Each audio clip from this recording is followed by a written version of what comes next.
Hoje vai ser um vídeo bem mais informal, pouca edição, só para responder dúvidas que vocês mesmos deixaram aí.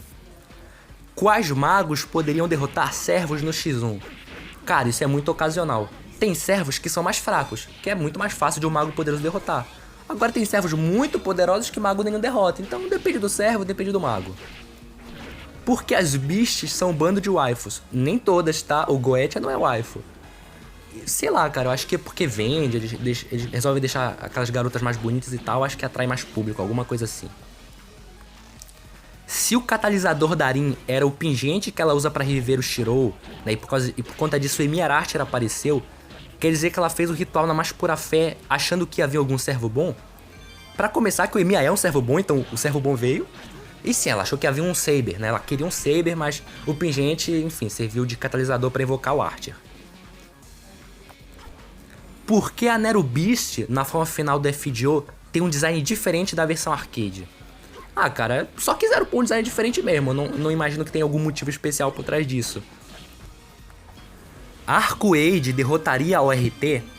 Cara, eu não gosto de fazer Batalha Mortal, esse tipo de luta imaginária, com esses personagens que são muito poderosos, que tipo assim, eles mudam a realidade e tal. Porque são coisas conceituais, tá ligado? Tipo, personagem que muda a realidade só pode ser derrotado por outro personagem igual. Só pra vocês lembrarem, por exemplo, do Arjuna Alter, lá no quarto Lost Belt. O Arjuna Alter, ele resetou o universo. Tipo, ele não resetou, ele só mudou a realidade pra apagar aquilo que ele não queria.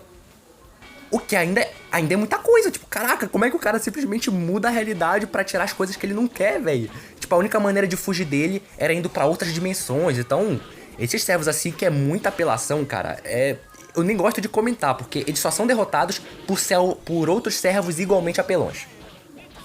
O Thiago Leite e o Thiago Ferreira fizeram umas perguntas meio parecidas, que é o seguinte: os heróis eram mais fortes quando estavam vivos ou quando viraram servos?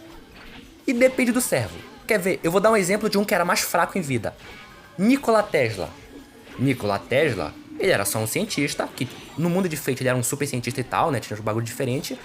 Só que quando ele vira servo, ele ganha super força, super velocidade. Então o Nikola Tesla ficou mais forte quando virou servo. Agora, Hércules, Gilgamesh, a Saber e tal, Artúria, eles foram nerfados quando viraram servos. Como que eles foram nerfados? Pô, vou falar. O Hércules, para e pensa comigo. O Hércules era bom da espada, da lança, do arco, na montaria, na força bruta e na inteligência. Então ele pode ser invocado em várias classes. Qual é que nós conhecemos? A Berserker. Pô, a Berserker tem a força bruta. Não, o Hércules Berserker tem força bruta, mas ele não tem as montarias brabas, ele não tem a espada braba do Hércules, ele não tem o arco, aquele arco que o Hércules usava pra caçar, um arco muito lendário, a lança que o Hércules usou também em várias ocasiões. Ele não tem a inteligência, a estratégia que o Hércules tem. Então, tipo assim, ele não é o Hércules completo.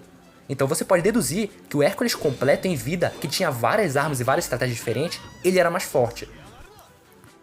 O mesmo vai pro Gilgamesh, cara. O Gilgamesh, como herói, ele era forte, ele tinha as armas, ele tinha a inteligência e tal, as magias. Agora o que nós conhecemos é o quê? É o Caster, que é mais fraco fisicamente e ele depende mais das magias. E o Gilgamesh Archer, que ele tem todas as armas brabas, né? Ele tem várias armas, só que ele é mais fraco fisicamente.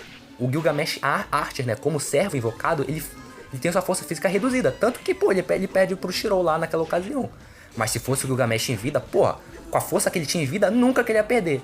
Então você tem um caso de servo que fica mais forte quando vira servo e outro que fica mais fraco, porque ele tem que ser nerfado. Luan perguntou aqui: sou novo no jogo e pulei alguns tutoriais sem querer. Queria saber se tem como ficar fazendo várias vezes, né? Tá, ele quer saber se tem como farmar automaticamente, né? Porque você tem que ficar farmando. É o Fate Grand Order, tá? Você tem que ficar farmando pra evoluir no jogo. Cara, infelizmente não. Você vai ter que ficar farmando e às vezes ficar repetitivo. Então eu vou te dar um conselho. Quando tá tendo o jogo do Corinthians, eu tô assistindo, mas fico farmando aqui meio que no automático, né? Fico farmando aqui na minha mente, assim, pipipopopó. Não precisa prestar muita atenção, porque o farm é a mesma coisa, né? Então recomendo isso. Farma quando você estiver meio distraído. Tipo, tô vendo o jogo do Corinthians, aí eu vou farmar aqui um pouco, sabe? Tá vendo o jogo do Flamengo, vou ficar farmando aqui um pouquinho. Saca? Não precisa prestar muita atenção, porque o farm é uma coisa que você faz várias vezes a mesma coisa, né? Então, beleza. Qual é o menor servo o mais baixo em relação de altura, o servo mais baixinho de altura? Cara, eu não faço ideia. Essa é uma boa pergunta. Eu acho que tem uns servos assim que são umas criaturas mais pequenas, tipo aquelas ratinhas, sei lá. Cara, eu realmente não sei. Tem que ser uns servos assim que são criaturas tipo fadinhas ou coisa assim. Confesso que não sei. Qual é a história do Zelrit? Nossa, o Zelrit apareceu lá no final do Stage Fake, lá na cadeira, vendo os universos. Pô, muita gente ficou mais curiosa com o Zelrit recentemente e tal. Cara, o Zelrit, ele é um dos magos mais fortes que tem. Ele aparece em algumas obras. Está lá no Tsukihime. Ele aparece um pouco em Fate também, né? Mas só muito de figurante assim, que tu nem percebe direito a aparição dele. Então ele é referenciado às vezes. Ele é um mago muito forte. Ele acessa vários universos alternativos, basicamente. No passado, o Zelrit, ele impediu a destruição da Terra, tipo, um ser muito poderoso, o Type Moon, tentou jogar a Lua contra a Terra, ou pelo menos colidiu uma imagem da Lua, e ele impediu. Então, tipo assim, um cara que tem poder pra impedir a colisão da Lua, você já sabe que ele é muito forte. Só que o Zelrit não luta, ele não aparece muito, então ele realmente é um dos personagens mais misteriosos do universo. Eu espero que um dia alguma obra pegue, assim, pra ter o Zelrit como personagem, assim, principal. Pelo menos entre os principais, porque até então ele aparece muito nos cantos, assim, sabe? Sempre meio misterioso. E também ele perguntou, e o amigo dele, ah tá, você quer saber... É porque o Zelrit, ele é um dos fundadores da Associação dos Magos, né? Sabe aquela associação lá que é dividida na Torre do Relógio, o Mar Errante e o Instituto Atlas. Foi o Zelrit e o Lumina. Esse Lumina é o cara da primeira magia. A gente nunca viu esse cara, não sabe o que ele faz, é um mistério até hoje. Eles fundaram a Associação dos Magos no ano zero, mais ou menos. Foi quando Jesus nasce, eles fundam a Associação dos Magos, basicamente. Quando o rei da magia Salomão foi apagado do trono dos heróis, foi só em Grande Order? Cara, pelo que dá a entender, sim, é só naquelas linhas principais do Grande Order, naquele mundo e tal do Grande Order. Só que a gente nunca vai ter uma resposta definitiva, porque eu duvido que outro Fate vá querer usar o Salomão. Então, talvez a gente fique meio vago. Vitor Hugo perguntou, existe o Hitler em Fate? Cara, que pergunta é essa? Ah, deve existir, sei lá, mano. Pô, espero que nunca tragam. Olha o servo que vocês ficam pedindo, pelo amor de Deus. Ah. Pô, aqui o Uren fez 3 perguntas, né? Qual é daquelas versões da Tamamo? Ah, então, a Tamamo, ela é meio que parte de uma identidade de Amaterasu. Amaterasu é a deusa do sol pro japonês, né? A mitologia japonesa.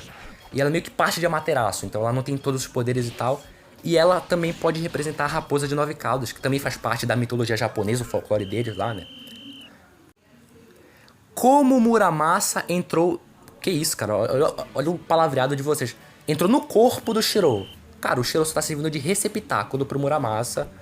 É tipo a rim pra Ista, tá ligado? Só um receptáculo. Inclusive, né, curiosidade aí, o Muramasa, ele diz que talvez o Shirou seja descendente dele.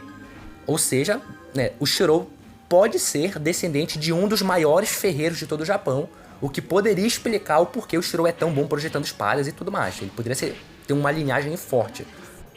E quem é o Nameless? Pô, Nameless é o Emiya do Fate Extra. No universo de Fate Extra, tem outro Shirou. E esse Shirou lá, ele era um mercenário, ele tinha um cabelo branco. Ele viveu uma vida totalmente diferente, que deu origem a um Emiya diferente. E aí você tem aquele Nameless do Fate Extra, que é outro Shirou, basicamente. O que é a origem? Origem, ou raiz, ou a caixa, dependendo de como a tradução que vocês assistirem, vai ter várias traduções diferentes para isso. A caixa, a raiz e a origem, né?